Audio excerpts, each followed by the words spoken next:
Donc cet atelier est consacré au thème « Les territoires oubliés de la République, mythes ou réalité ».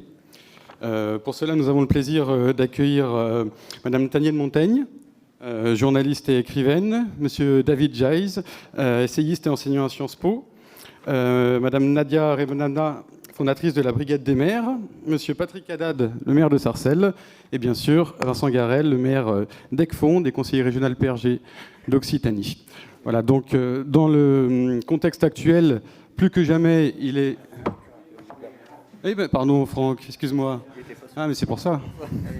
Et Franck Guéguegna, bien sûr, maire d'Éperon et conseiller régional de Normandie, vice-président de notre parti également. La thématique qui nous intéresse aujourd'hui prend une dimension encore plus particulière au regard de l'actualité, car nous avons évidemment à travers ce drame des questions qui vont inévitablement émerger sur la question de l'intégration territoriale, l'intégration économique, sociale, qui peuvent être à l'origine d'un certain nombre de dérives, d'un certain nombre de comportements qui fait que des individus sortent du champ républicain et même au-delà, en fait, sortent de l'ensemble national, rompent le contrat social qui lie ensemble les individus formant la nation et amènent à développer des identités qui sont supérieures à celles de nos identités collectives.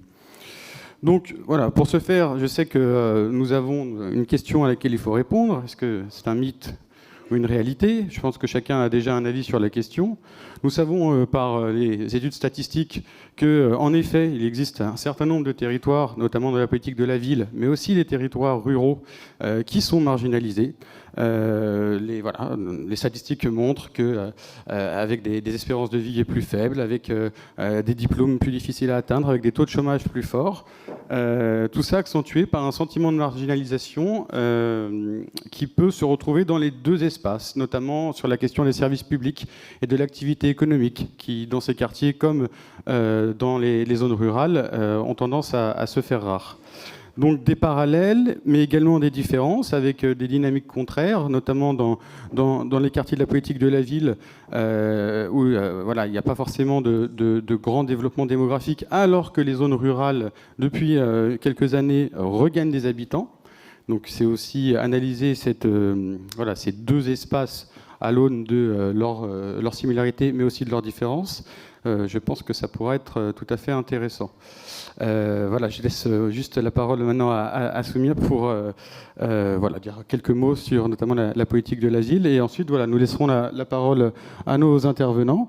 Je leur demanderai d'essayer de ne pas dépasser 10 minutes chacun d'intervention pour que tout le monde puisse se parler, éventuellement se répondre à la fin de l'atelier. Voilà, merci beaucoup et Soumia, je te laisse la parole. Merci beaucoup Adrien. Bonjour chers amis radicaux.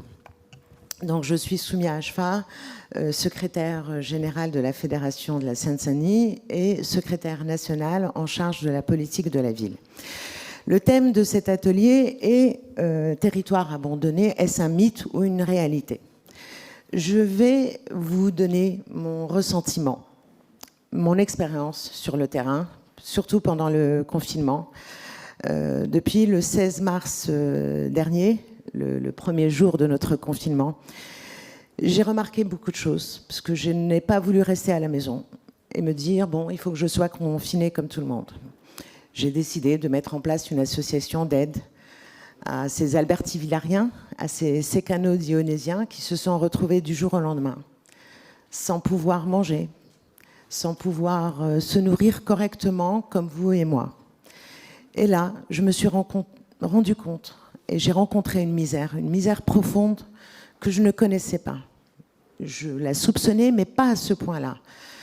Et là, je me suis dit, mais notre département, est-ce qu'il est vraiment pris en charge par nos gouvernants? Non. Nous sommes mis de côté, dans la mesure où on se dit, c'est un département qui regroupe plus de 118, voire même 120 nationalités. J'ai découvert une sorte de ghettoisation. J'ai découvert une sorte de misérabilité totale, aussi bien au niveau de la santé, aussi bien au niveau des logements, aussi bien au niveau de l'éducation. Ce qui s'est passé hier est horrible. C'est pour moi une vraie catastrophe humanitaire dans la mesure où je me dis comment peut-on passer à un acte aussi odieux. Après, on peut se poser la question. Il y a un abandon au niveau de l'éducation. Il y a un abandon total au niveau des concepts républicains, c'est-à-dire la liberté, l'égalité et la fraternité. Au niveau de l'éducation sur notre territoire qui est la Seine-Saint-Denis, on manque de moyens matériels, on manque d'enseignants. Il y a un décrochage total, il y a un manque d'accompagnement. On laisse les enfants libres, on ne s'occupe pas d'eux. Il y a moins de moyens parallèlement aux Hauts-de-Seine. J'ai pu comparer, j'ai fait des comparaisons. Et là, on se dit effectivement, ces gamins, on les laisse, on ne s'en occupe pas. Il n'y a pas de formation, manque d'insertion professionnelle. A-t-on encore le droit de les laisser tomber? Non, il faut les reprendre en main. Il faut les accompagner. Il faut leur montrer que le plus important, c'est de continuer ses études ou une formation professionnelle et sortir de cette précarité.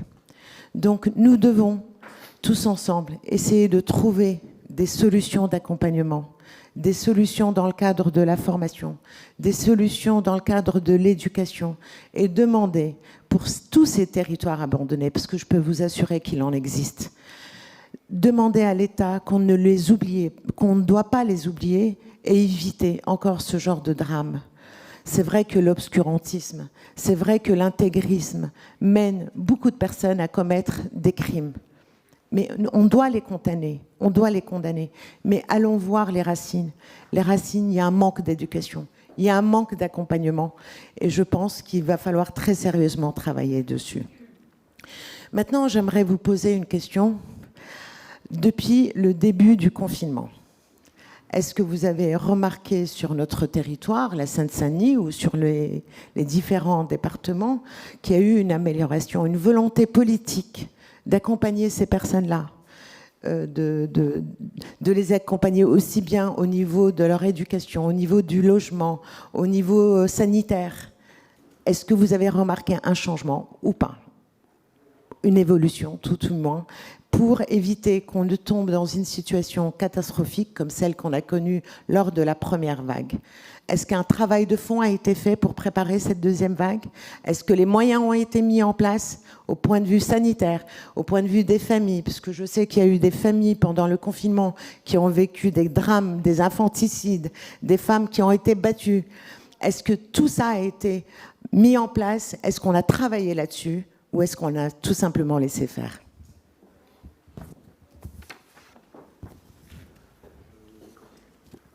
Qui veut bien prendre la parole pour répondre?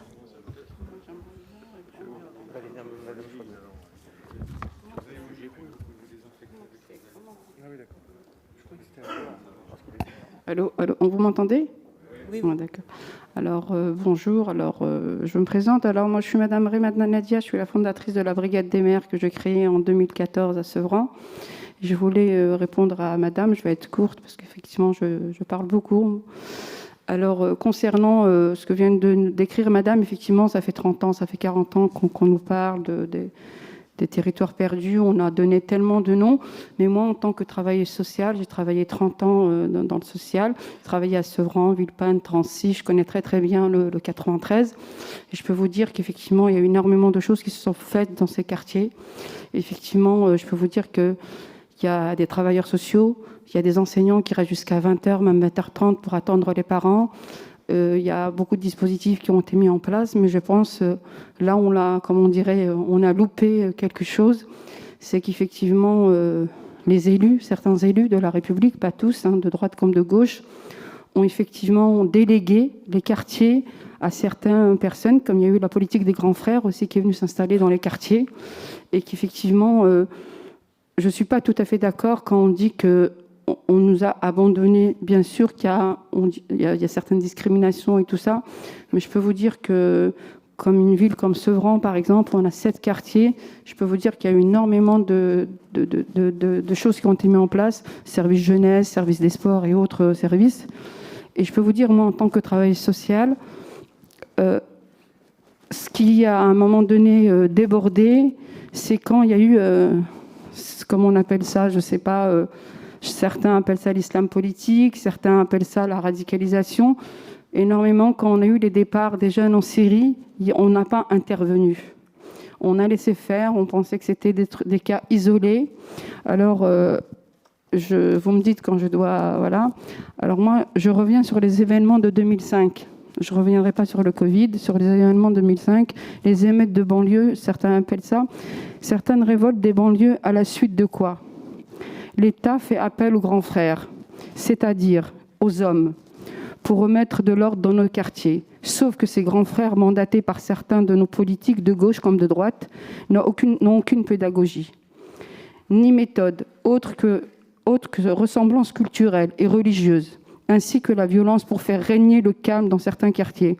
Ces grands frères nous rappellent la méthode des frères musulmans et des wahhabistes en Algérie, car je suis d'origine berbère algérienne. Bien sûr, j'ai vécu le terrorisme en Algérie, c'est pour ça que je peux me permettre de parler d'Algérie, qui n'avaient comme outil que la religion et qui ont profité d'une situation de chaos pour laquelle l'État était démuni, car sans base populaire, des personnes qui n'ont que pour but que d'islamiser les quartiers. C'est pas facile de parler avec un masque. Sous couvert de ramener du calme précaire et trompeur. Je suis née en France d'origine algérienne. J'avais quitté la France à l'âge de 13 ans sur des décisions brutales de mon père qui m'avait arraché de mon pays, la France, pour me faire vivre en Algérie, un pays que je ne connaissais pas. Ensuite, j'ai connu en Algérie le terrorisme. J'ai perdu les membres de ma famille, des gens très proches. Aujourd'hui, en France, dans trop de quartiers, les religions ont remplacé les institutions et les lois de la républicaine. Ils l'ont fait à l'aide aux devoirs, emmener les enfants en vacances, assister les familles dans leurs difficultés, font de la médiation. Notre gouvernement les a installés en retirant l'autorité de l'État et l'autorité parentale, surtout aux mères seules, pour donner le pouvoir à ces grands frères qui se sont organisés en association et immiscés dans toutes les rouages de la société. Certains ont même créé des listes citoyennes, dont certains sont devenus élus de la République. Les mêmes qui sont hors la loi, car leur seule loi est la religion, dont ils se servent à tous les étages. Bien sûr, quand quelque chose est sacré chez quelqu'un, on l'utilise pour mieux l'amadouer. Je pensais que l'école respectait la laïcité, mais après avoir travaillé à l'éducation nationale pendant 6 ans, je me suis rendu compte que la radicalisation religieuse avait occupé aussi cette institution. Les femmes n'ont plus de place dans certains espaces, trop nombreuses à cause de nos politiques de droite comme de gauche. Suite à mon combat pour les valeurs républicaines, j'ai parfois été menacée, même traitée d'islamophobe. Mais je refuse d'être traitée de lâche. Mon combat n'est ni de droite ni de gauche, il est citoyen.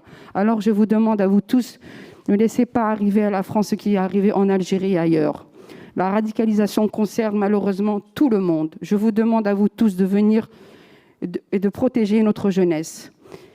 Moi qui travaille, parfois j'interviens dans les prisons comme Villepinte, Fresnes, et je peux vous dire, quand vous sortez de prison, vous laissez derrière vous des jeunes, 16, 18 ans, 20 ans, vous culpabilisez, car ce sont nous les adultes qui sont responsables, je pense, de cette jeunesse. Voilà, merci.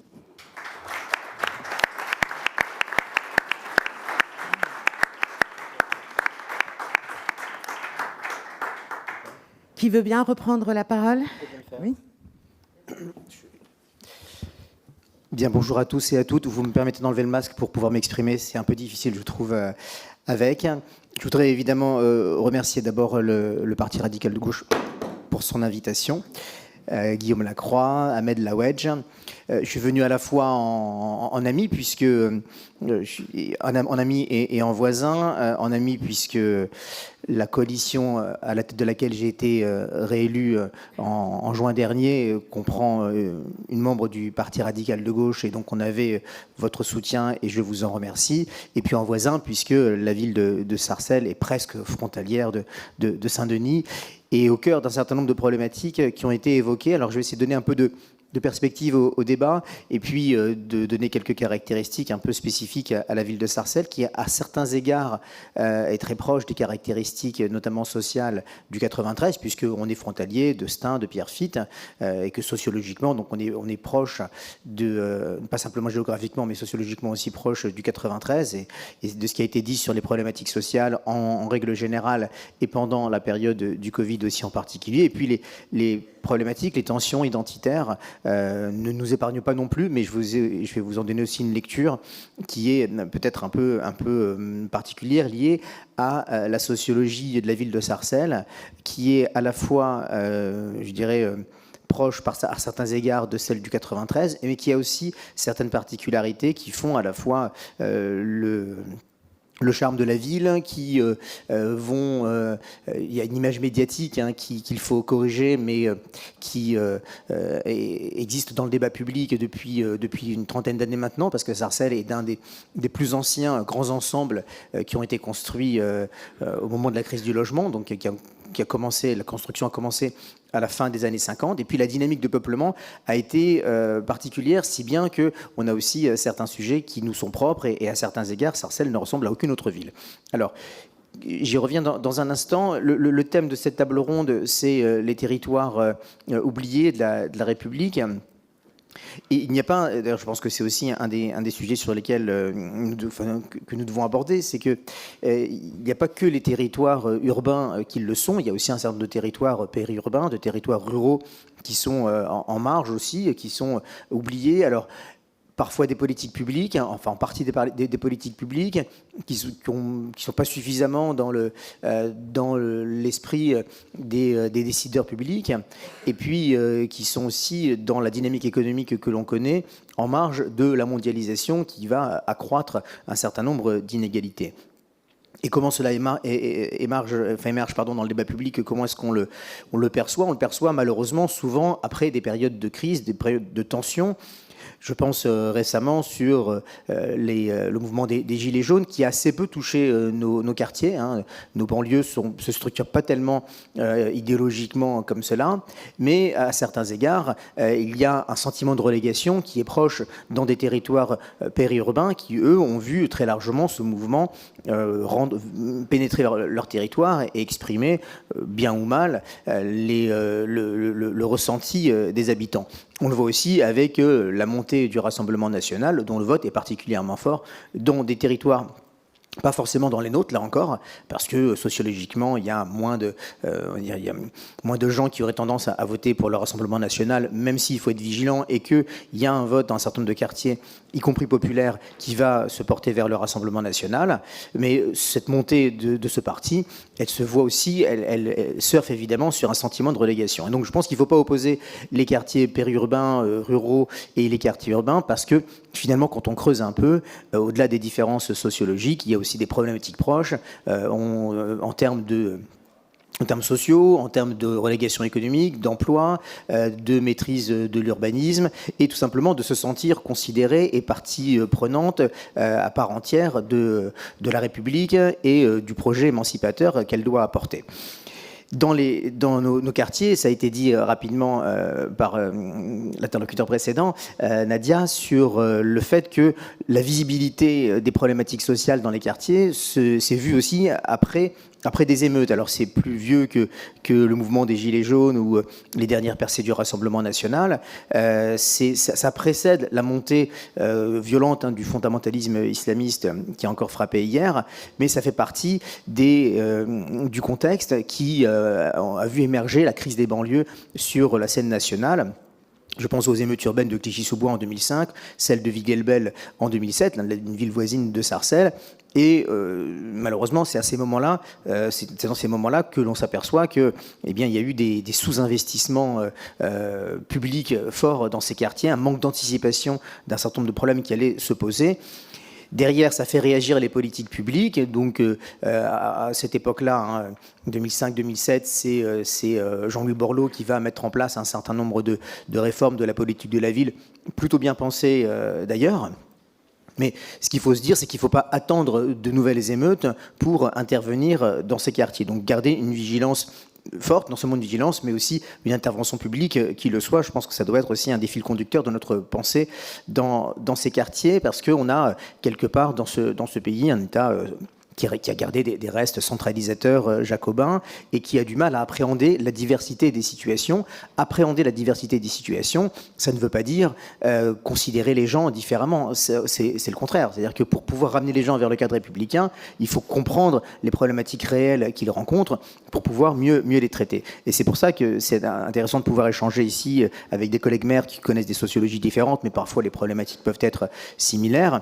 Bien connaître les problèmes pour pouvoir mieux y répondre à travers des outils qui doivent être des outils républicains, effectivement, et pas des outils de délégation de services publics à des groupes locaux, religieux par exemple, ou autres. Sarcelles, comme je le disais, est à la fois emblématique de la banlieue et en même temps un peu exceptionnel. On est à la fois proche de Paris et de Roissy, qui jusqu'à peu de temps était un grand pôle d'attractivité économique et qui devrait le redevenir dans quelques mois. En même temps, Sarcelles est la 14e ville la plus pauvre de France selon les critères de la politique de la ville.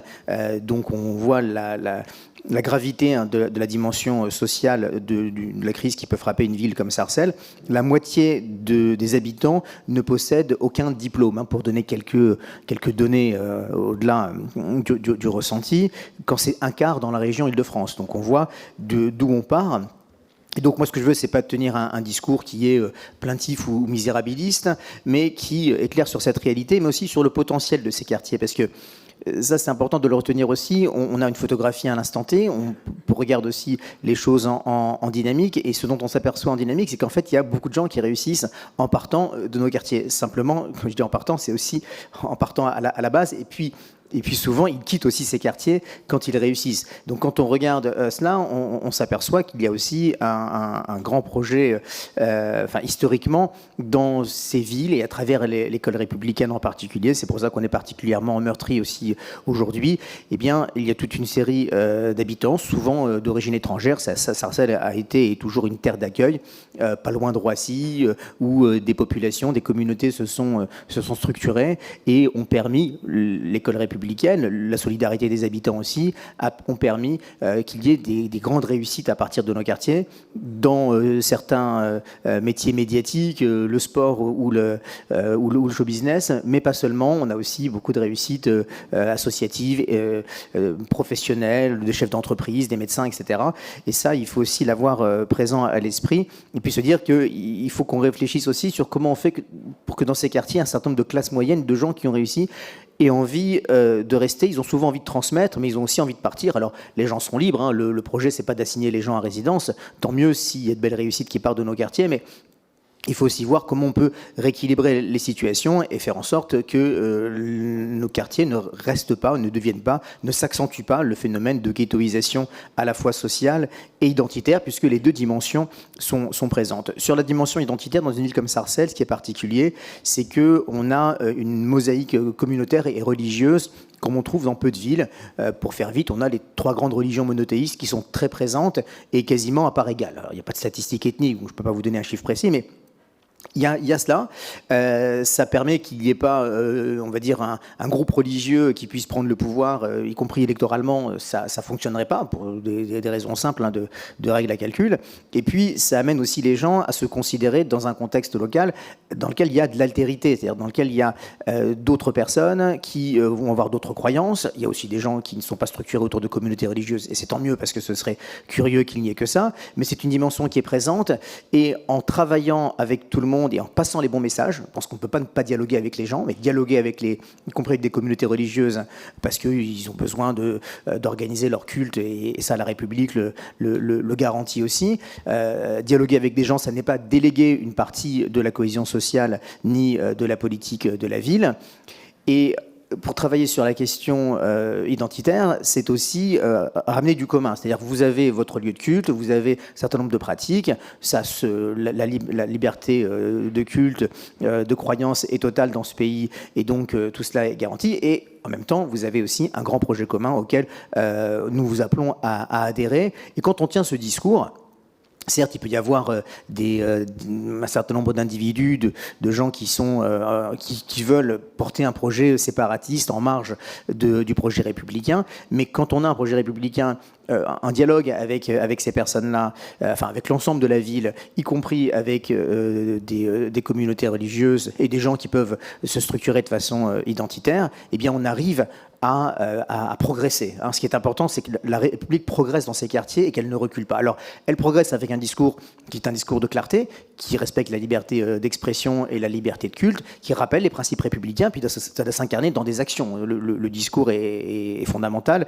mais il n'est pas suffisant. Et ces actions, c'est effectivement d'avoir de l'investissement public dans ces quartiers. Là, on va rentrer dans une deuxième phase de la rénovation urbaine. C'est extrêmement important de pouvoir réaménager certains quartiers, détruire des barres qui étaient extrêmement mal construites. L'urbanisme à Sarcelles n'est pas catastrophique, loin de là, mais un certain nombre d'endroits étaient mal conçus, donc ils doivent être reconçus dans le cadre de la rénovation urbaine, et c'est toujours une grande négociation avec l'État pour avoir les moyens dont nous avons besoin sur l'urbain. Et puis je fais rapide là-dessus, mais c'est extrêmement important, sur le grand projet éducatif que nous avons besoin de mener dans ces quartiers. Et là-dessus, nous faisons tout pour miser sur la réussite des plus jeunes, à travers un programme de réussite éducative, à travers un dispositif dans lequel nous sommes rentrés qui s'appelle les cités éducatives, qui nous permettent d'avoir des moyens pour mettre en place des actions et faire en sorte de lutter contre le décrochage scolaire, mais aussi d'aider les plus jeunes à se structurer en tant que citoyens.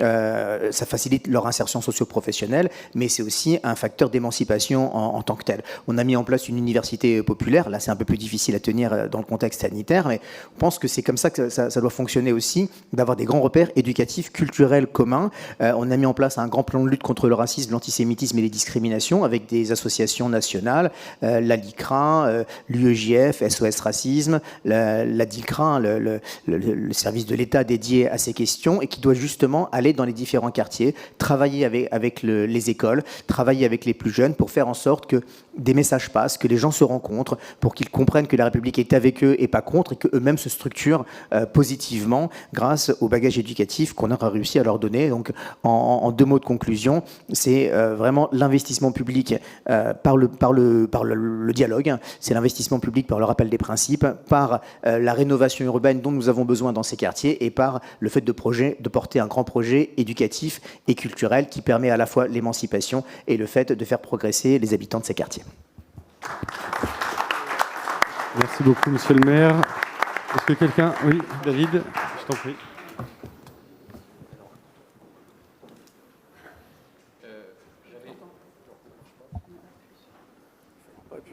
Vous m'entendez ? Oui. Alors, comme mes camarades, il était prévu qu'on parle surtout de cohésion territoriale, mais moi, je vous avoue que je n'ai pas vraiment la tête à ça, après ce qui s'est passé hier, parce que comme tous les citoyens français, je suis bouleversé par ce qui s'est passé hier soir. Et je suis dans le chagrin et dans la colère, et je le suis, comme tout le monde ici, mais à 2 titres en plus. D'abord comme fils d'enseignant et comme enseignant moi-même, parce que je sais ce qu'est transmettre, éduquer, former des citoyens, des esprits libres, critiques, capables de raisonner. Et puis, je n'aime pas beaucoup parler de ça, mais aussi comme pour des raisons familiales. Mon père a quitté l'Algérie à l'âge de 24 ans. Il était étudiant en sciences à la fac d'Alger durant les années 80. Il était laïque, socialiste, et il a vu les vétérans rentrer d'Afghanistan. Il les a vus demander aux filles de se couvrir. Il les a vus demander aux gens d'arrêter d'écouter de la musique profane. Il les a vus transformer les salles de classe en salles de prière.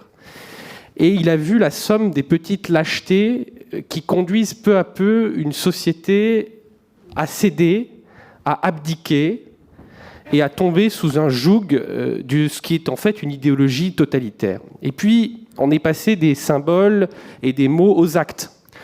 Vous connaissez tous cette histoire tragique. On a tué des policiers et des gendarmes. Il y a eu aussi de l'indignation et de l'émotion. Mais on s'est dit, lâchement, ce sont des fonctionnaires de l'État, il y a un conflit entre le gouvernement et un parti politique et une mouvance dans la société. Et puis on s'en est pris ensuite aux intellectuels et aux journalistes. Et puis on a tué des instituteurs, des institutrices, des professeurs, parce qu'ils enseignaient justement la liberté d'expression, la philosophie, des choses qui étaient extérieures à ce dans quoi croient ces barbares.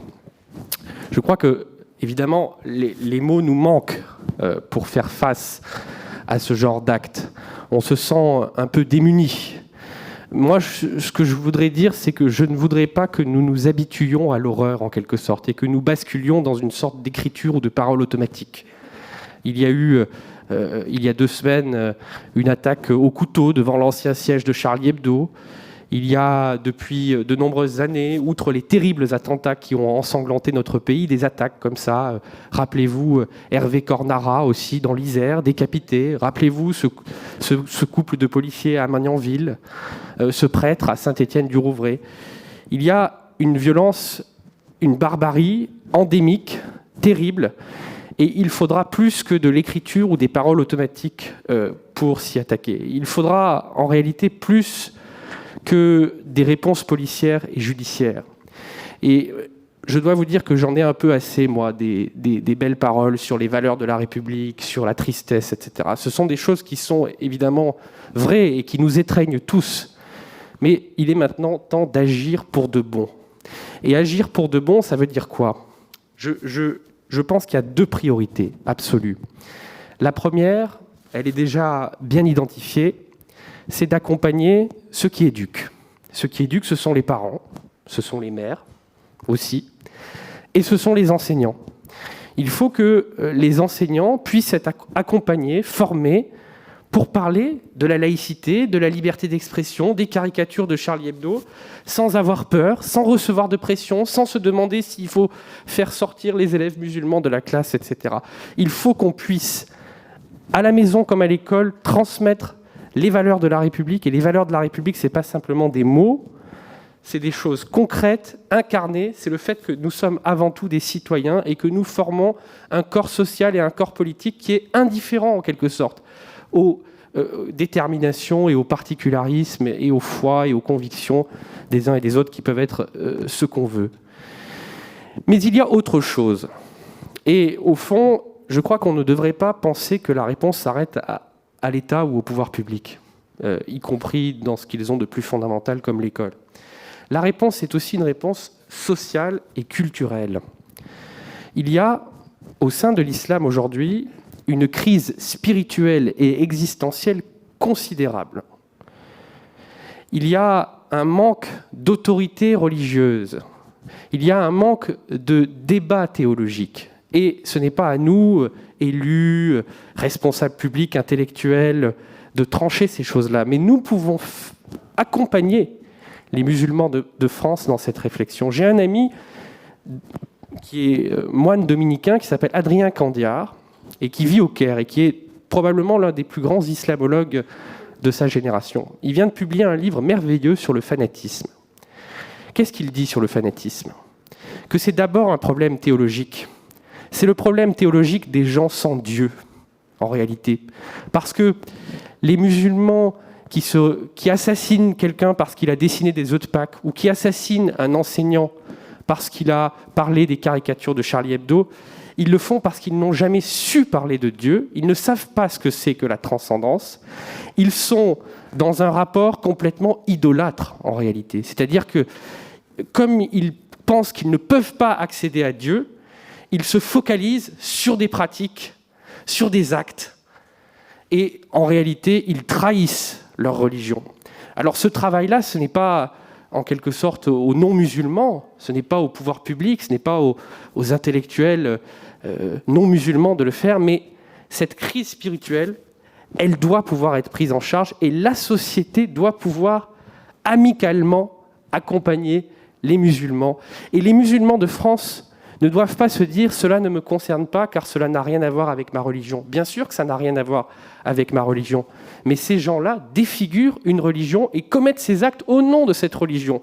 Et donc tout musulman doit se sentir interpellé par ces actes et doit se demander ce qu'il peut faire pour qu'on ait des imams ou des autorités religieuses qui se revendiquent de ce que mon ami Raleb Ben Cheikh appelle un islam des Lumières. Ils doivent se demander ce que l'on peut faire pour sortir, en quelque sorte, de cette crise spirituelle et de cet obscurantisme qui, si nous ne réagissons pas vigoureusement, continuera malheureusement à faire des ravages dans notre pays. Moi, je suis aujourd'hui vraiment bouleversé parce que j'ai le sentiment que nous venons de franchir un seuil supplémentaire. Nous ne devons jamais nous habituer. Nous ne devons jamais oublier les noms, y compris les fonctionnaires, les gens moins connus, de ceux qui ont payé du prix de leur vie cet obscurantisme. Moi, je pense aujourd'hui à Clarissa Jean-Philippe, je pense à Hervé Cornara, je pense à ce prêtre à Saint-Étienne-du-Rouvray et à cet enseignant qui a été assassiné lâchement. Ne nous habituons pas, ne nous résignons pas, ne basculons pas dans l'écriture ou dans la pensée automatique. Il est maintenant temps d'avoir un sursaut et un réveil républicain.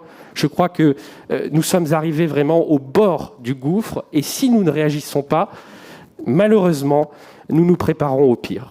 Je vous remercie.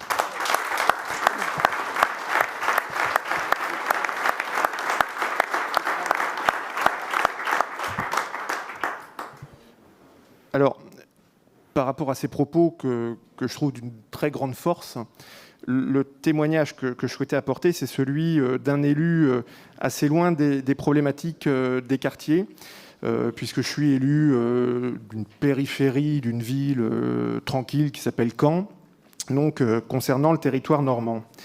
Néanmoins, il y a quelques constats dans ce qui a été dit, et je pense que ces constats sont quand même des constats anciens.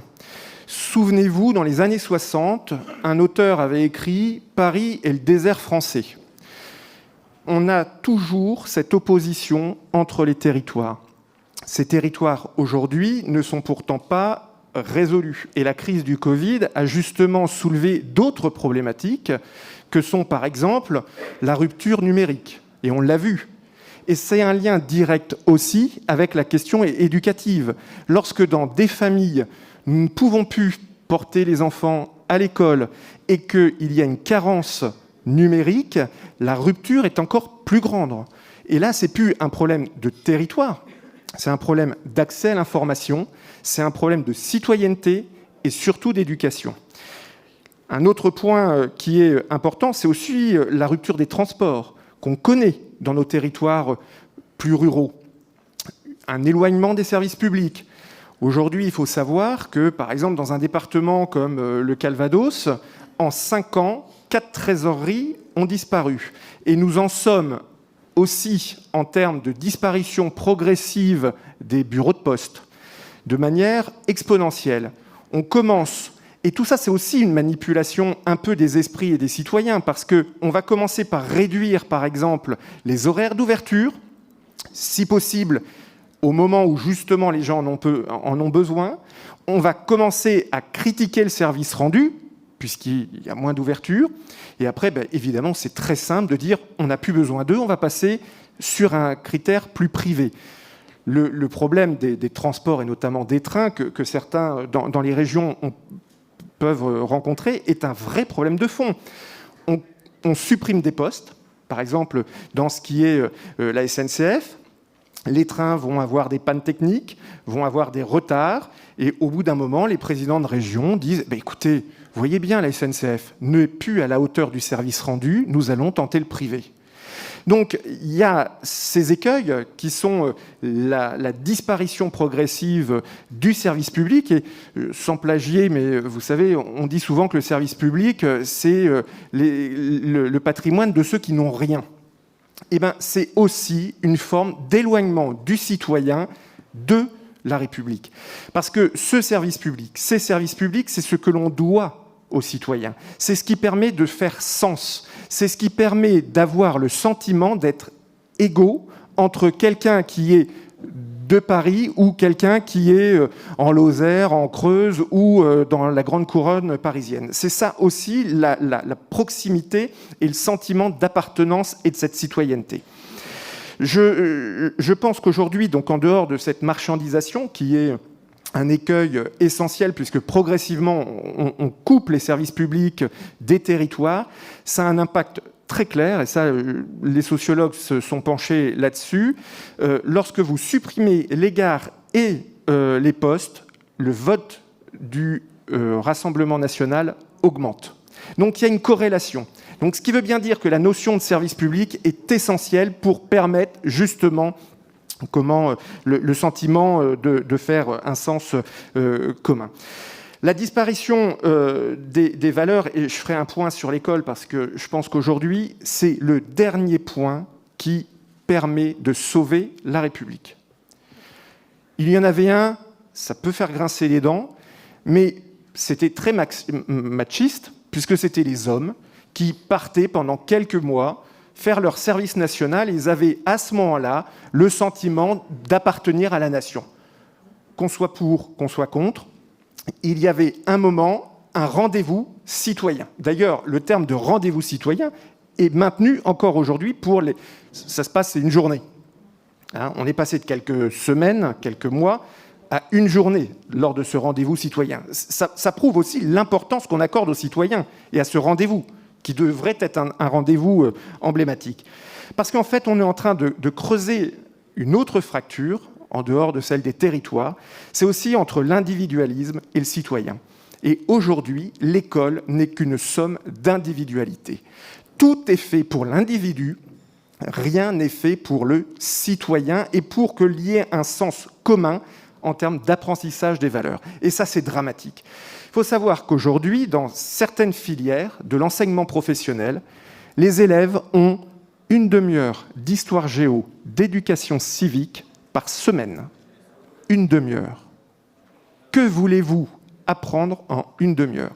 Et ce seront souvent les plus vulnérables et les plus réceptifs, peut-être, à des discours extrêmement simplistes que l'on connaît, qui sont portés souvent par les partis les plus extrêmes.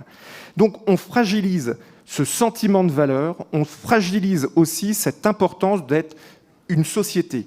Mais derrière, c'est très clair, c'est aussi parce que c'est beaucoup plus simple d'avoir des individus que d'avoir des groupes de citoyens qui peuvent s'organiser. On peut mettre aussi en parallèle la baisse progressive de l'engagement syndical, l'engagement politique, parce qu'on est traité comme des individus. Et puis le dernier point, c'est la culturation. Lorsque l'on arrive dans certains établissements à ne plus pouvoir parler de religion dès les classes de 6e, où va-t-on? C'est la méconnaissance qui crée aussi, surtout, les totalitarismes, etc. Donc vous voyez que la notion de territoire, c'est une fracture importante, parce qu'il y a des lieux où les gens sont démunis, où ils n'ont plus d'école, plus de services publics. Je reviens sur cette notion d'école qui est la première base peut-être aussi des services publics. Ça a commencé avec les regroupements pédagogiques, etc. Mais derrière, il y a aussi une autre problématique qui doit nous interpeller. C'est toute cette notion d'individualité et puis de disparition progressive de ces valeurs communes qui ont été construites depuis des siècles.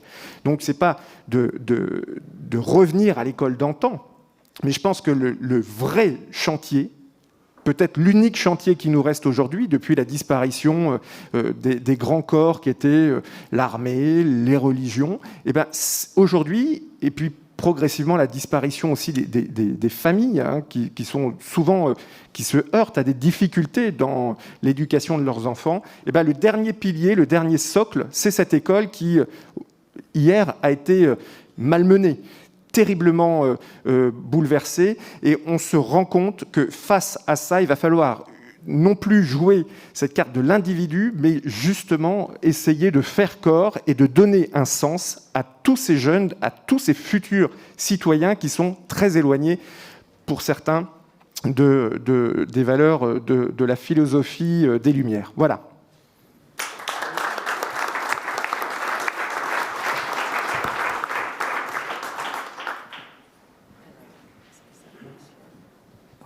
Oui, c'est ça, ça marche.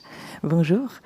Alors, j'écoute avec attention depuis le début, en fait, ce qui se raconte. Et je pense que, par rapport à ce qui vient d'être dit, si je me fie à ce que je peux voir et à ce territoire que je connais bien, puisque ma sœur a été enseignante à la Plaine-Saint-Denis pendant très longtemps et que maintenant elle est proviseure à Stein.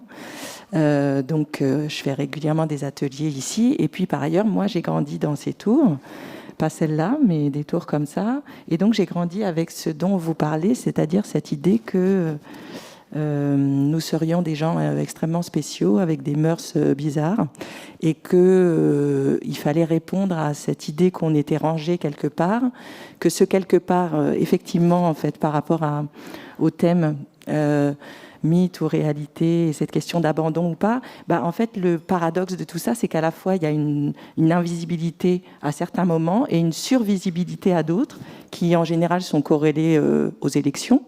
Et dans ces moments-là, du coup, on nous sort de notre boîte et nous sommes sommés d'être ce que tout le monde pense que nous devons être. Et ce petit jeu existe depuis très longtemps. Alors après, il y a eu un glissement qui s'est opéré, c'est-à-dire que nous étions une masse, donc nous étions une tour, nous étions une résidence, nous étions une cité. Et soudain, en fait, il y a un glissement qui s'est opéré. Je pense que le fait d'avoir créé ce concept de ministère de la ville a été une catastrophe, puisqu'il a donné l'idée qu'on pouvait essentialiser des endroits, et que ces endroits avaient des spécificités en fait, qui n'étaient pas réplicables ou applicables, ou qui ne pouvaient pas se réfléchir sur d'autres endroits. Or, je pense que la question de l'absence de services publics, la question de comment les transports sont organisés, la question de la santé, tout ça, c'est des choses qu'on peut vraiment réfléchir en termes de pauvreté, de territoire, je ne sais pas, mais en tout cas de comment on met des gens à des endroits et qu'on considère que ces endroits-là auront pour mission de gérer ces gens-là. Donc la question de savoir comment on répartit des populations sur un territoire ne se pose plus. On les met à un endroit et on dit « Tiens, débrouillez-vous ». Donc le 93, c'est magnifique, il y a 120 nationalités, mais il y a des endroits où il y en a une. Donc ça, c'est un vrai questionnement. C'est-à-dire comment est-ce que des communes peuvent se débarrasser de la question de la diversité d'une population. Comment est-ce que c'est possible que des gens puissent s'en laver les mains ? Moi, ça, c'est une question en tant que citoyenne qui m'interroge depuis que je suis petite et qui continue à m'interroger. Comment est-ce que c'est possible de faire en sorte de tourner le dos à ce qui constitue pour moi la question première d'une république, à savoir, il y a des gens divers et variés, et c'est ça qui constitue le tissu social. Comment est-ce que c'est possible que moi, qui ai fait pendant 2 ans un atelier à Clichy-sous-Bois, je puisse mettre 15 minutes à arriver au Raincy avec un merveilleux RER, magnifique, très bien, superbe, très très bien organisé, 15 minutes depuis la gare du Nord, et puis ensuite, je mets 1h15 en bus pour aller à Clichy-sous-Bois, qui est en vrai pas loin du tout. Clichy-sous-Bois n'est pas à 1h15 du Raincy, mais le service de bus fait que moi, maintenant, je mets 1h15 et que je fais un atelier pendant 2 ans avec des femmes qui sont dans un atelier d'alphabétisation et avec des enfants qui sont déscolarisés. Et donc, je me rends compte qu'en fait, ces gens-là ne sont jamais sortis de Clichy-sous-Bois. Je me rends compte qu'en fait, la trajectoire qui est dessinée pour ces gens-là à Clichy-sous-Bois, où il y a quand même tout un travail qui est fait pour essayer de faire croiser les gens, mais il n'empêche que les offices HLM pensent que c'est intéressant de mettre dans un même immeuble des gens d'un même village. Comment est-ce que c'est possible ? Eh bien, ça l'est.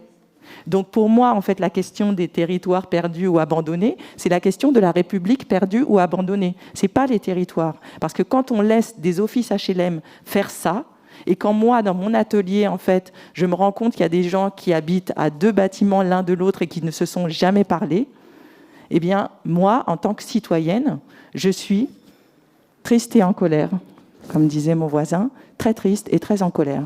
Parce qu'en fait, on redit à ces gens-là, nous n'avons non seulement aucune ambition pour vous, mais en plus, rentrez dans votre boîte et on vous sortira quand ce sera les élections pour dire que vous êtes des êtres malfaisants et incultes et que vous êtes le problème. Et vous êtes aussi la solution, puisque une fois que j'ai parlé de vous, je peux me faire élire et ce sera magnifique.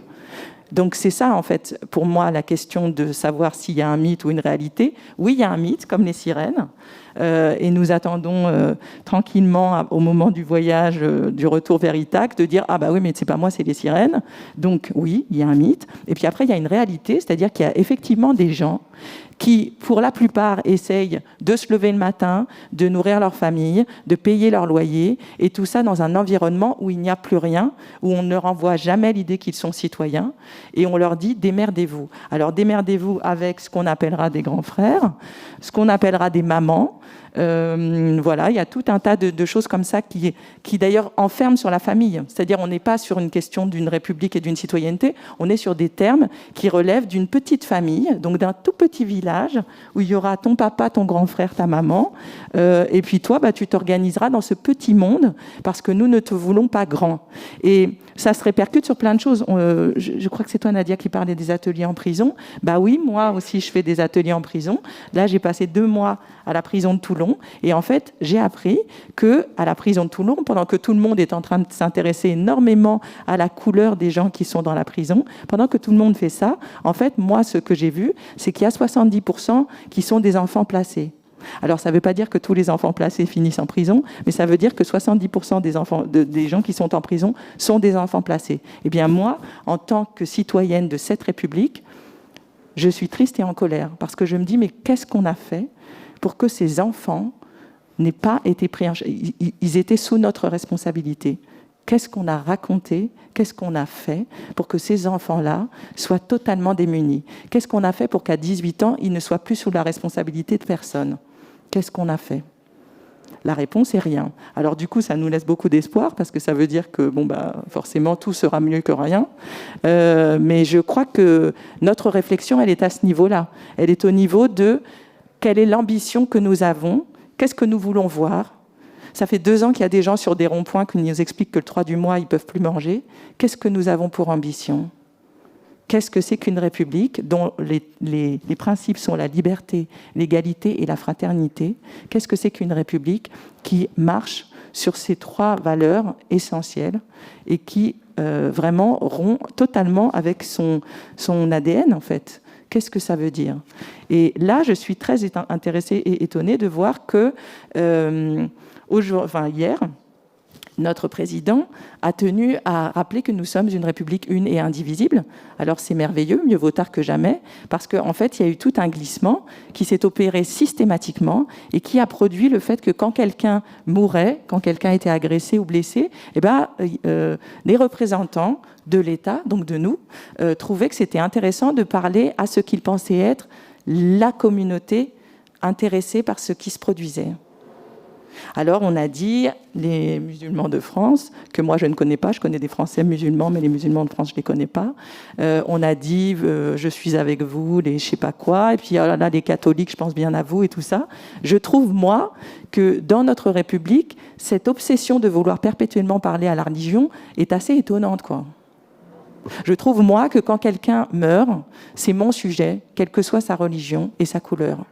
S'il meurt sur un territoire qui est le mien, c'est mon sujet. Et donc, je ne laisserai personne me dire quand j'ai le droit de pleurer et quand je n'ai pas le droit de pleurer. Je pleurerai à chaque fois que quelqu'un mourra sur ce territoire. Et je crois que se ressaisir de ce qu'est la République et cesser de naviguer entre les mythes et la réalité, c'est admettre que c'est ça notre sujet. Il n'y en a pas d'autre, en fait. Notre sujet, c'est de faire en sorte que chaque personne qui vit et meurt sur ce territoire soit le sujet de tout le monde. Et tant qu'on voudra faire des petites économies, donc trancher une république en tiens, voilà, toi, tu es ta communauté, des gens qui portent des pulls bleus, puis vous êtes une communauté très spéciale, j'ai envie de vous parler parce que vous êtes intéressant, mais que maintenant, tant qu'on continuera à penser que c'est ça le sujet, on passera à côté de ce que c'est que la citoyenneté, parce qu'il n'y a pas de tranche dans la citoyenneté, il y a des grands territoires, des grands sujets qui sont les sujets de tout le monde.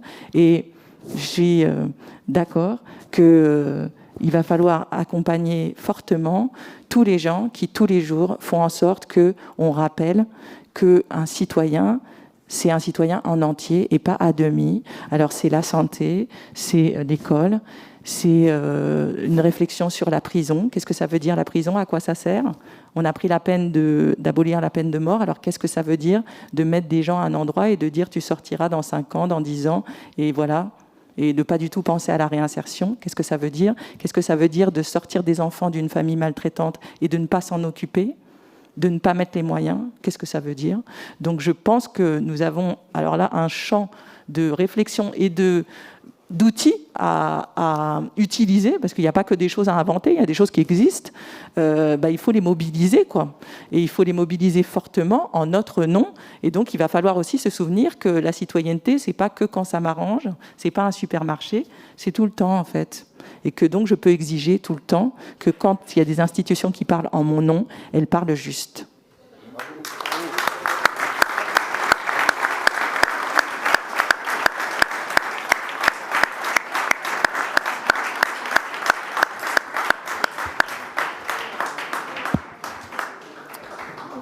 Bien, bonjour à toutes et à tous. Il me revient non pas de conclure, mais je suis le dernier intervenant de ce premier atelier. D'abord, permettez-moi de vous dire que c'est un grand bonheur qu'on puisse se retrouver et un grand bonheur pour moi de participer à ces échanges, même si nous le faisons aujourd'hui tous avec le cœur et l'âme lourde. Et je souscris bien entendu aux propos qui ont été tenus sur le fait que certes, il y a les discours, et particulièrement chez les radicaux, on peut en faire des beaux discours sur la République, les valeurs de la République, notre attachement à cet ensemble de fondamentaux de notre pays. Mais peut-être qu'on a un peu oublié que la République, ça se mérite. La République, c'est un combat, et que tout ce qui a été évoqué tout à l'heure sur les petits renoncements quotidiens, ici, telle entorse à la laïcité, par rapport à des horaires aménagés, par rapport à des conditions alimentaires, là, une ostracisation d'une partie d'un quartier, ou la mise à l'écart de femmes sur une activité, tous ces petits renoncements, si nous les acceptons, nous ne méritons pas la République. La République, c'est un combat. Ce n'est pas juste une idée comme ça, de temps en temps on en parle, on se fait plaisir, on fait des grands colloques. Non, non, la République, c'est un combat quotidien. Et lorsqu'on est responsable public, il y a dans cette salle des élus, puisque le PRG a la chance, pour certains c'est un défaut, pour moi c'est une chance d'être parti où il y a beaucoup d'élus. Lorsqu'on est élu, on est confronté, qu'on soit dans des zones urbaines, métropolitaines ou dans les zones rurales, et je parle sous le contrôle de mon collègue maire de zones périurbaines, on va dire, ben on est confronté. Alors aujourd'hui c'est pernicieux, hein.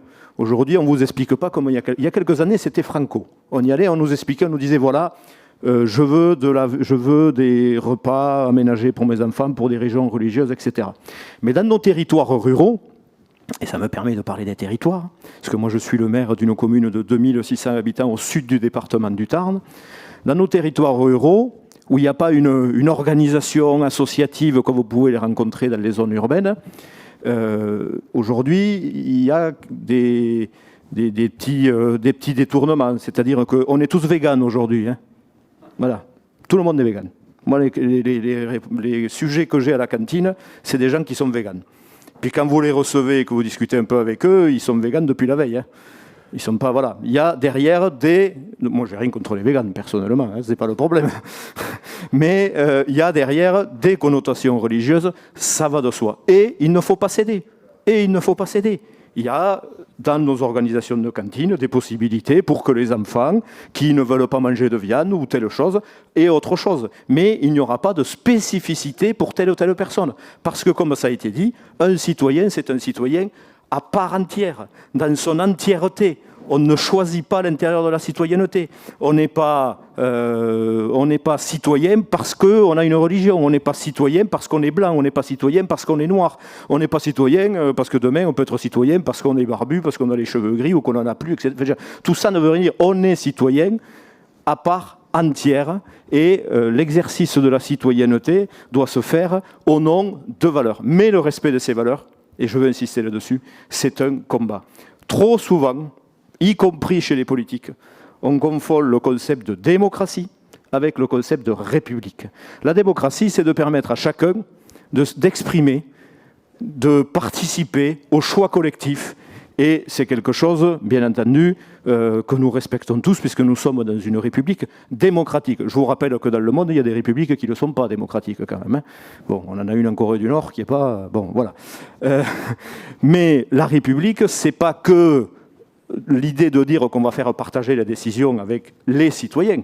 La République, c'est une construction autour de valeurs qui ont été rappelées et qui sont des valeurs sur lesquelles il faut être mobilisé et il ne faut rien céder et il faut plus que jamais se battre. Et il faudra à un moment donné, et Guillaume Lacroix l'a dit dans ses interventions récemment, les radicaux, c'est la gauche qui n'a pas peur de parler de sécurité. Parce que moi, je pense que si ce n'est pas la gauche qui parle de sécurité, on sait comment la droite et l'extrême droite vont en parler. Hein. Ça va être terrible.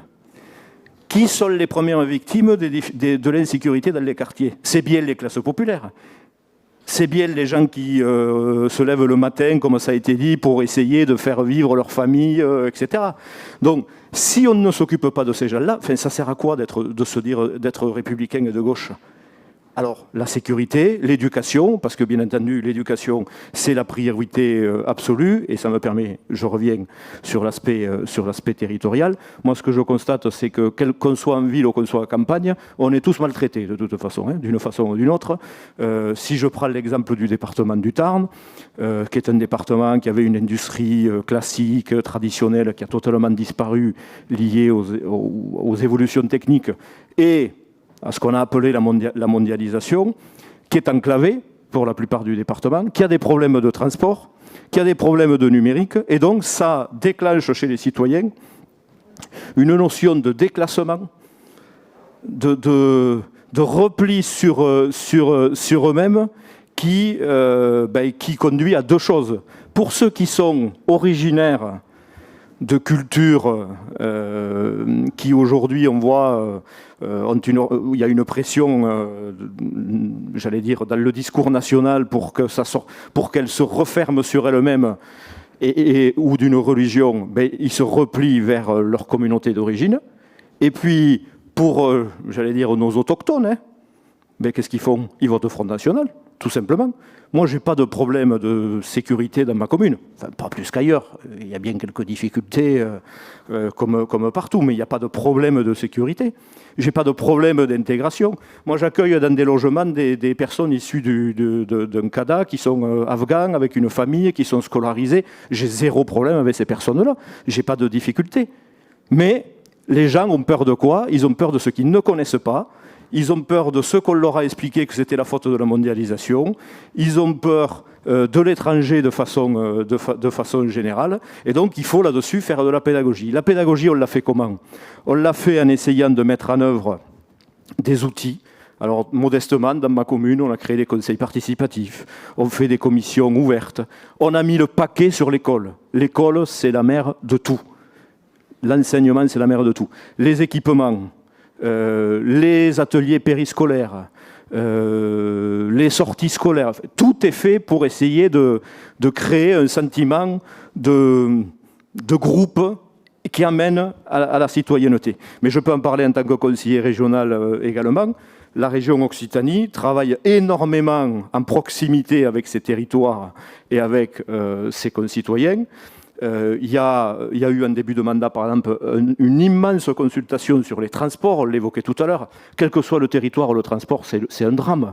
C'est un drame parce qu'il y a des endroits qui sont très bien irrigués et on voit qu'autour de ces territoires irrigués, on a du développement économique, on a du développement social, on a du développement culturel. Mais par contre, il y a d'autres endroits où la façon d'organiser les transports pose des problèmes majeurs. Et parfois, c'est vrai, mais même en territoire ruraux, pour faire quelques kilomètres, compte tenu des arrêts ou des détours, on va mettre 2 heures. C'est quelque chose de... Moi, j'ai un exemple chez moi où pour rejoindre 2 villes qui sont à 15 km, on met 1h15. C'est hallucinant. Voilà. Donc, ça veut dire qu'il y a un vrai problème d'organisation. Et puis, dernièrement, la région Occitanie a mis en œuvre une convention citoyenne sur la base de 100 citoyens tirés au sort qui ont travaillé, qui ont rendu 250 ou 200... Alors je parle sous le contrôle du premier vice-président de la région, qui bien sûr se souvient de tout ça par cœur. Je crois que c'est 280 propositions qui sont soumises là, depuis 24 heures, je crois, à un vote, à une consultation citoyenne par vote électronique, et qui viendront irriguer 214, qui viendront irriguer la pensée des élus régionaux. Et au moment où je parle de la région Occitanie, la présidente de la région nous rejoint. Bonjour Madame la Présidente. Je vous promets que ce n'était pas fait exprès. Voilà. Et à l'intérieur de ces ateliers qu'on fait sur les territoires, dans nos communes, au niveau régional, qu'est-ce qu'on constate? On constate quand même que les gens ont envie de s'impliquer. On constate qu'il reste de l'espoir, qu'il y a encore des gens mobilisés. On le voit au travers du travail des associations. Et que lorsqu'on parle de territoire oublié de la République, si on met en avant l'idée que la République, c'est des grandes valeurs, des choses fondamentales qui peuvent irriguer l'esprit de chacun, pour moi, je parlerai plutôt de territoire oublié de l'État. Parce que les valeurs républicaines, sur nos territoires, il y a encore des personnes qui les défendent avec force. C'est des élus, c'est des responsables associatifs, c'est des simples citoyens qui vont s'investir sur un projet particulier, qui vont venir alimenter leur réflexion, etc. Et impliqués autour de ces valeurs, les valeurs de la République, elles existent sur nos territoires. Charge à nous, élus, de donner la possibilité à ces personnes de pouvoir les exprimer avec force. Et charge à nous, élus, bien sûr, de construire les projets pour que l'État considère mieux, avec une répartition de l'organisation territoriale bien sûr plus équilibrée. Tout à l'heure, en ouverture, tu parlais de la démographie, de l'évolution démographique. Mais les zones rurales, nous, on ne demande pas mieux que d'accueillir des populations. Sauf qu'on ne peut pas. Quand on établit nos schémas de cohérence et d'orientation territoriale, alors c'est des noms barbares pour ceux qui ne sont pas élus, mais l'État nous dit, les amis, vous développerez pas. Vont se développer les métropoles, les villes, là où il y a déjà une surdensité, où on a déjà des problèmes d'organisation, etc. Mais vos zones rurales, vous ne vous développerez pas parce qu'on ne veut pas que vous vous développiez. Alors d'un côté, ça a été dit, on a resserré les populations sur des mêmes territoires. Et aujourd'hui, alors c'était déjà un mouvement qui était lancé avant la crise du Covid, mais le Covid renforce ce mouvement. On a des personnes qui souhaitent se rapprocher des territoires périurbains ou ruraux, mais en dehors de la vente de quelques maisons et de quelques terrains qui restent constructibles sur nos territoires, nous n'avons pas la possibilité de leur offrir quoi que ce soit. Et pire, quand on peut offrir quelque chose, on nous dit qu'il faut travailler sur des terrains je crois que la moyenne est à 750 mètres carrés. Alors vous allez construire en zone rurale, dans des lotissements où vous avez votre voisin. Alors c'est probablement bien mieux que d'habiter dans une barre comme ça a été évoqué, mais les gens qui viennent à la campagne en se disant on va retrouver un peu plus d'espace, etc., on va les mettre dans des lotissements où on les concentre tous au même endroit. Donc là, il y a un vrai paradoxe entre ce que nous vivons, ce que par ailleurs les géographes et les sociologues commencent à nous dire sur cette évolution d'une appétence pour la ruralité, et ce que l'État nous permet de faire. Moi, j'ai fait une campagne sénatoriale sur ce sujet.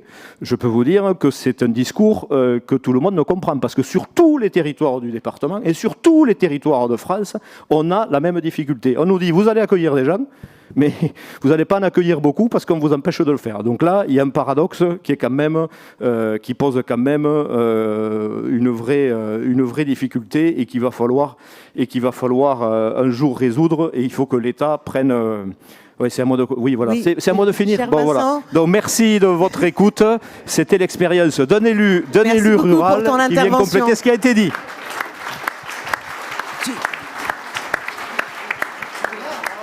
Et j'ai pourtant fait 10 minutes. Non mais, alors là, tu es un vrai radical, hein. Tu es vraiment passionné.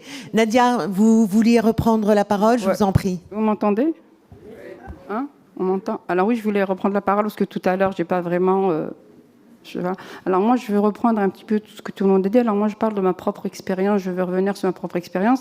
Comme j'ai dit au début, effectivement, je suis travailleuse sociale depuis 30 ans sur les quartiers ZEB, ZUP, on les a appelés comme on veut. Et aussi, alors moi, le discours qu'on entend de certains élus de la République de gauche actuellement, je pense que ça fait 20 ans, 30 ans qu'on nous dit la même chose, les ruraux, on va faire les projets. Moi, j'ai travaillé dans la politique de la ville, j'ai participé à tous les dispositifs passerelles, dispositifs coup de pouce, tout ce qu'on a mis en place pendant des années, j'ai participé à tous ces dispositifs. Malheureusement, ça ne fonctionne pas. Et je voulais revenir sur ce qu'avait dit madame, qui est très, très, très important. Moi aussi, effectivement, je travaille avec les enfants de l'ASE, de la sociale à l'enfance. Je voulais revenir sur un point très important. N'oubliez pas que les Kouachis sont des enfants de l'ASE. Ce sont des enfants qui ont grandi à l'aide sociale à l'enfance. Mera, c'était un jeune qui a été suivi depuis l'âge de 12 ans de l'aide sociale en enfance. Tous ces jeunes qui sont aujourd'hui radicalisés, dans la ville de Sevran, on a au moins environ 22 jeunes qui sont partis en Syrie. Et je pense qu'aujourd'hui, la situation est alarmante. Aujourd'hui, effectivement, au-delà du transport, au-delà de tout ce qu'on a dit, bien sûr qu'il faut parler de tout. Moi, mon inquiétude en tant que maman, en tant que travailleuse sociale, en tant que membre d'associatif, ce qui m'inquiète, c'est qu'aujourd'hui, nous avons de plus en plus de jeunes. On va prendre de 23 ans jusqu'à 12 ans. On sent un discours, on va dire, radical, mais pas comme on le voudrait, effectivement. Et aujourd'hui, on a, par exemple, dans un trimestre, on a des élèves qui ont 80 heures d'absence.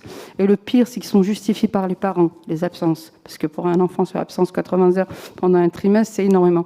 Et je voulais revenir sur l'école, moi qui ai travaillé énormément dans les écoles, ce qui est difficile dans les écoles, je pense que l'école, c'est de politiser aussi. C'est ça le problème aussi. Par exemple, je vais donner un exemple. Si vous avez une ville, je parle de Sevran parce que c'est la ville que je connais, ou de Pantin. Par exemple, si vous avez un directeur ou un chef d'établissement qui est de gauche ou de droite, automatiquement, la politique, qu'on le veuille ou non, il ne va pas rester neutre. Elle va rentrer dans l'établissement. Elle va influencer les élèves, elle va influencer les parents d'élèves, qu'on le veuille ou non. Et c'est ça que j'ai constaté. Moi, je suis qu'une simple citoyenne, je suis qu'une simple travailleuse sociale. Mais si j'ai tiré le signal d'alarme, j'ai fait cette association parce que je voyais cette radicalisation qui rentrait dans les écoles. Au-delà de, comme disait madame, effectivement, on nous a mis dans les ghettos, on a pensé... Alors moi, ce qui me choquait, c'est qu'on pensait à notre place. Moi, en tant que maghrébine, d'origine berbère, de culture musulmane, on nous a souvent dit, quand je voulais faire des ateliers, j'étais référente famille dans la ville de Blanc-Minil. Une fois, je voulais faire un atelier avec les familles sur le jazz américain. Mon directeur vient me voir et me dit « Non, Nadia, tu ne peux pas faire une soirée du jazz américain. Fais plutôt du rail et fais une soirée aînée. » Je lui dis « Pardon ?» Il me dit oui, parce que tu te rends compte, jazz américain au Blanc-Ménil, ça cause problème, les gens ne vont pas venir. Je lui dis, c'est pas grave, s'il y aura 10 familles, on fera avec les 10 familles. J'arrive le matin à mon travail, qui est quand même mon projet. J'avais ramené des copains qui faisaient du jazz américain. Et le maire de la ville de Blanc-Ménil et mon directeur ont décidé que ce sera du rail. Non seulement ils ont maintenu l'atelier de rail avec du henné, et en plus ils ont ramené des intervenantes et des femmes avec les femmes et les hommes avec les hommes. Et c'était qui avait décidé? Ce n'est pas les habitants. Ce sont les élus de la République qui ont décidé à la place des habitants. Et c'est ça qui est grave. C'est ça qui est grave. Dernière intervention, David, et il faudrait qu'on essaye de respecter le timing de l'atelier. Je serai très bref. D'abord pour vous dire que moi j'aime pas beaucoup le mot de radicalisation, et c'est pas devant des radicaux que je crois que vous serez d'accord avec moi, parce que pour moi la radicalité c'est l'exigence, justement, c'est le fait d'aller au fond des choses. Moi je préfère parler de fanatique, pour les raisons que je vous indiquais tout à l'heure. Et je crois qu'il y a deux problèmes très différents. Il y a la question du fanatisme, et ce que j'ai dit tout à l'heure, je ne reviens pas dessus. Et la question, effectivement, de l'enclavement des territoires, très rapidement. Je crois que le plus important, ce sont les cultivateurs. Vous connaissez cette phrase de Victor Hugo qui disait « Il n'y a pas de bonnes ou de mauvaises graines, il n'y a que des mauvais cultivateurs ».